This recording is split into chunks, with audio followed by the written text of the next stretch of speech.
Hi guys, welcome back to my YouTube channel that is Swapna's Tutorial. So ನೀವೇನ ನನ್ನ ಚಾನೆಲ್ಗೆ subscribe ಆಗಿಲ್ಲ ಅಂದರೆ ಪ್ಲೀಸ್ ಸಬ್ಸ್ಕ್ರೈಬ್ ಆಗಿ ವಿಡಿಯೋಸ್ನ ಲೈಕ್ ಮಾಡಿ ಶೇರ್ ಮಾಡಿ ಹಾಗೆ ಕಮೆಂಟ್ ಮಾಡಿ. ಸೊ ಈ ಒಂದು ವಿಡಿಯೋದಲ್ಲಿ ನಾನು ಥರ್ಡ್ ಸೆಮ್ BComನ ಡಿಜಿಟಲ್ ಆಂಟ್ರಪ್ರಿನರ್ಶಿಪ್ ಅನ್ನೋ ಒಂದು ಸಬ್ಜೆಕ್ಟ್ನ ಎಕ್ಸ್ಪ್ಲೈನ್ ಮಾಡ್ತಿದ್ದೀನಿ. ಸೊ ಅದರಲ್ಲಿ ಚಾಪ್ಟರ್ 1 ಬಂದುಬಿಟ್ಟು ಇಂಟ್ರೊಡಕ್ಷನ್ ಟು ಡಿಜಿಟಲ್ ಆಂಟ್ರಪ್ರಿನರ್ಶಿಪ್ ಅಂತ ಹೇಳಿ ಈ ಒಂದು ಚಾಪ್ಟರ್ನ ಎಕ್ಸ್ಪ್ಲೈನ್ ಮಾಡ್ತಿದ್ದೀನಿ. ಓಕೆನಾ, ನಾನು ಪ್ರೀವಿಯಸ್ ವಿಡಿಯೋದಲ್ಲಿ ನಾನು ತುಂಬ ಟಾಪಿಕ್ಸ್ಗಳನ್ನ ಎಕ್ಸ್ಪ್ಲೈನ್ ಮಾಡಿದೆ. ಸೊ ಈ ಒಂದು ವಿಡಿಯೋದಲ್ಲಿ ಇನ್ನೂ ಸ್ವಲ್ಪ ಟಾಪಿಕ್ಸ್ಗಳನ್ನ ಎಕ್ಸ್ಪ್ಲೈನ್ ಮಾಡ್ತಾ ಹೋಗ್ತೀನಿ. ಸೊ ಅದರಲ್ಲಿ ಒಂದು ಟಾಪಿಕ್ ಯಾವುದು ಅಂದರೆ ಸ್ಟಾರ್ಟಪ್ ಎಕೋಸಿಸ್ಟಮ್ ಅಂತ ಹೇಳಿ. ಏನಿದು ಸ್ಟಾರ್ಟಪ್ ಎಕೋಸಿಸ್ಟಮ್ ಅಂದರೆ it is A network of interconnected organisations, individual and resources that support the creation, growth and success of the startup companies.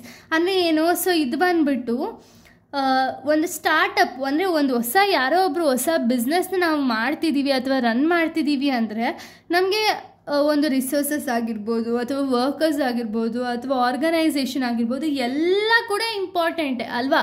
ಆ ಇಂಪಾರ್ಟೆಂಟ್ ಆಗಿರೋ ವಸ್ತುಗಳಿಂದ ಏನಾದರೂ ನಮ್ಮ ಒಂದು ಸ್ಟಾರ್ಟಪ್ ಏನಾದರೂ ಗ್ರೋ ಆಗ್ತಿದೆ ಅಥವಾ ಸಕ್ಸೀಡ್ ಆಗ್ತಿದೆ ಅಂದರೆ ನಾವು ಅದನ್ನು ಸ್ಟಾರ್ಟಪ್ ಎಕೋಸಿಸ್ಟಮ್ ಅಂತ ಹೇಳಿ ಕರಿತೀವಿ. ಓಕೆನಾ, ಇದು ಇಂಪಾರ್ಟೆನ್ಸ್ ಏನೇನು? ಫಾಸ್ಟರ್ ಇನೋವೇಷನ್ ಅಂದರೆ ಏನು? ಸೊ ಇನೋವೇಷನ್ ಐಡಿಯಾಸ್ನ ಯೂಸ್ ಮಾಡಿಕೊಂಡು ಅಥವಾ ಮೆಂಟರ್ಸ್ ಇರ್ತಾರೆ ನೋಡಿ, ಅವ್ರೇನು ಮಾಡ್ತಾರೆ ಅಂದರೆ ಇನೋವೇಟಿವ್ ಐಡಿಯಾಸ್ನ ಕೊಟ್ಟು ಆ ಒಂದು ಆರ್ಗನೈಸೇಷನ್ ಅಥವಾ ಸ್ಟಾರ್ಟಪ್ನ ಇಂಪ್ರೂವ್ ಮಾಡೋದಕ್ಕೆ ಟ್ರೈ ಮಾಡ್ತಾರೆ. ಓಕೆನಾ, ಇದು ಕೂಡ ಇಂಪಾರ್ಟೆಂಟ್ಸು. ನೆಕ್ಸ್ಟು ಅಟ್ರಾಕ್ಟ್ ಇನ್ವೆಸ್ಟರ್ಸ್ ಅಂದರೆ ಏನು? ಈಗ ಇನ್ವೆಸ್ಟರ್ಸ್ಗೆ ಏನಾದ್ರು ಒಂದು ನಂಬಿಕೆ ಬಂತು ಅಂದ್ಕೊಳ್ಳಿ, ನನಗೆ ರಿಟರ್ನ್ ಇವರು ಜಾಸ್ತಿ ಕೊಡ್ತಾರೆ ಅಂತ ಹೇಳಿ. ಯಾವ ರೀತಿ ನಂಬಿಕೆ ಬರುತ್ತೆ? ಇವಾಗ ಇನೋವೇಟಿವ್ ಐಡಿಯಾಸ್ನ ಯೂಸ್ ಮಾಡ್ಕೊಂಡು ಏನಾದ್ರು ಪ್ರಾಡಕ್ಟ್ಸ್ನ ಲಾಂಚ್ ಮಾಡಿದ್ರೆ ಅವಾಗ ಏನಾಗುತ್ತೆ, ಒಂದು ಮಾರ್ಕೆಟಲ್ಲಿ ಆ ಪ್ರಾಡಕ್ಟ್ಸ್ ಇನ್ನೂ ಎಕ್ಸಿಸ್ಟಿಂಗಲ್ಲಿ ಇಲ್ಲ ಅಥವಾ ಆ ಪ್ರಾಡಕ್ಟ್ಸ್ಗೆ ಡಿಮ್ಯಾಂಡ್ ಜಾಸ್ತಿ ಇತ್ತು ಅನ್ನೋ ಒಂದು ಪ್ರಾಡಕ್ಟ್ಸ್ನ ಅವರು ಲಾಂಚ್ ಮಾಡಿದಾಗ ಏನಾಗುತ್ತೆ ಅಂದರೆ ಇನ್ವೆಸ್ಟರ್ಸ್ಗೂ ಗೊತ್ತಿರುತ್ತೆ, ಓಕೆ ಈ ಥರ ಪ್ರಾಡಕ್ಟ್ಸ್ನ ಲಾಂಚ್ ಮಾಡಿರ್ತಾರೆ, ಇದರಿಂದ ನಮಗೆ ಇನ್ಕಮ್ ಕೂಡ ಜಾಸ್ತಿ ಬರುತ್ತೆ, ರಿಟರ್ನ್ ಕೂಡ ಜಾಸ್ತಿ ಬರುತ್ತೆ ಅಂತ ಹೇಳಿ ಆವಾಗ ಇನ್ವೆಸ್ಟರ್ಸ್ ಅನ್ನೋದು ಅಟ್ರಾಕ್ಟ್ ಆಗ್ತಾ ಹೋಗ್ತಾರೆ.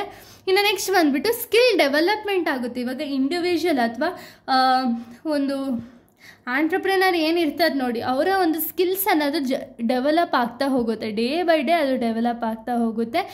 ಇನ್ನು next reduce the barriers of entry. ಇವಾಗ ಎಂಟ್ರಿ ಆ್ಯಂಡ್ ಎಕ್ಸಿಟ್ಟು ಒಂದು ಮಾರ್ಕೆಟಲ್ಲಿ ಎಂಟ್ರಿ ಆಗಿರ್ಬೋದು ಎಕ್ಸಿಟ್ ಆಗಿರ್ಬೋದು ತುಂಬ ಕಷ್ಟ ಇದೆ, ಅಂದರೆ ತುಂಬಾ ಡಿಫಿಕಲ್ಟ್ ಇದೆ. ಸೊ ಈ ಒಂದು ಸ್ಟಾರ್ಟಪ್ ಎಕೋಸಿಸ್ಟಮಿಂದ ಏನಾಗುತ್ತೆ ಅಂದರೆ ಎಂಟ್ರಿ ಆಗೋದು ತುಂಬ ಕಡಿಮೆ ಸಮಯದಲ್ಲಿ ಅಥವಾ ಬ್ಯಾರಿಯರ್ಸ್ ಏನಿರುತ್ತೆ ನೋಡಿ ಎಂಟ್ರಿ ಆಗೋದಕ್ಕೆ, ಆ ಬ್ಯಾರಿಯರ್ಸ್ ಎಲ್ಲ ರೆಡ್ಯೂಸ್ ಆಗ್ತಾ ಹೋಗುತ್ತೆ. ಓಕೆನಾ, ನೆಕ್ಸ್ಟು ಕ್ರಿಯೇಟ್ಸ್ ಜಾಬ್ ಅಂದರೆ ಏನು? ಈ ಒಂದು ಸ್ಟಾರ್ಟಪ್ಪಿಂದ ತುಂಬ ಜನಕ್ಕೆ ಜಾಬ್ ಆಪರ್ಚುನಿಟೀಸ್ ಅನ್ನೋದನ್ನ ಪ್ರೊವೈಡ್ ಮಾಡ್ತಾರೆ.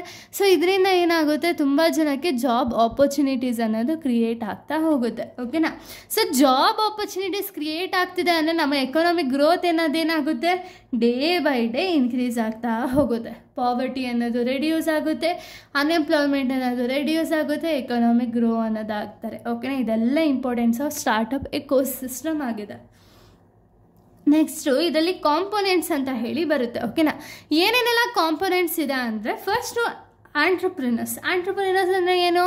ದ ಪರ್ಸನ್ ಅಥವಾ ಒಬ್ಬ ಇಂಡಿವಿಜುವಲ್ ಏನಾದರೂ ಒಂದು ಬಿಸ್ನೆಸ್ ಐಡಿಯಾಸ್ನ ಕ್ರಿಯೇಟ್ ಮಾಡಿ ಆ ಬಿಸ್ನೆಸ್ ಐಡಿಯಾಸಿಂದ ಏನಾದರೂ ಒಂದು ಕಂಪನಿನ ಸ್ಟಾರ್ಟ್ ಮಾಡಿದ್ರೆ ಅಂಥವ್ರನ್ನ ನಾವು ಆಂಟ್ರಪ್ರಿನರ್ ಅಂತ ಹೇಳಿ ಕರಿತೀವಿ. ಓಕೆನಾ, ಇವ್ರೇನು ಮಾಡ್ತಾರೆ, ಇಲ್ಲಿ ಏನಾದರೂ ಬಿಸ್ನೆಸ್ಸಲ್ಲಿ ಪ್ರಾಬ್ಲಮ್ಸ್ ಆದರೆ ಅದನ್ನು ಸಾಲ್ವ್ ಮಾಡ್ತಾರೆ, ಸೊಲ್ಯೂಷನ್ಸ್ ಅನ್ನೋದನ್ನ ಕೊಡ್ತಾರೆ, ಹಾಗೆ ಒಂದು ಬಿಸ್ನೆಸ್ ಕಂಪ್ಲೀಟ್ ಜವಾಬ್ದಾರಿನ ಅವರೇ ತೊಗೊಂಡಿರ್ತಾರೆ, ಅವ್ರನ್ನ ನಾವು ಆಂಟ್ರಪ್ರಿನರ್ ಅಂತ ಹೇಳಿ ಕರಿತೀವಿ.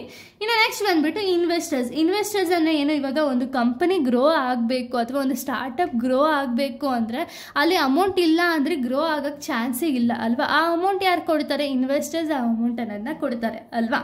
ಸೊ ಇನ್ವೆಸ್ಟರ್ಸ್ ಅನ್ನೋದು ಮೇನ್ ಆಗ್ತಾರೆ. ಇನ್ನು ನೆಕ್ಸ್ಟ್ ನಾವು ನೋಡೋದಾದರೆ ಸೊ ನೆಕ್ಸ್ಟ್ ಬಂದುಬಿಟ್ಟು ಮೆಂಟರ್ಸ್ ಏನು ಮಾಡ್ತಾರೆ, ಗೈಡೆನ್ಸ್ ಅನ್ನೋದನ್ನ ಕೊಡ್ತಾರೆ. ಇವರ ಒಂದು ಗೈಡೆನ್ಸಿನ ಏನಾಗುತ್ತೆ ಅಂದರೆ ಬಿಸ್ನೆಸ್ ಗ್ರೋತ್ ಆಗ್ತಾ ಹೋಗುತ್ತೆ. ಓಕೆನಾ, ಇನ್ನು ನೆಕ್ಸ್ಟ್ ಎಜುಕೇಷನಲ್ ಇನ್ಸ್ಟಿಟ್ಯೂಷನ್ ಬಂದುಬಿಟ್ಟು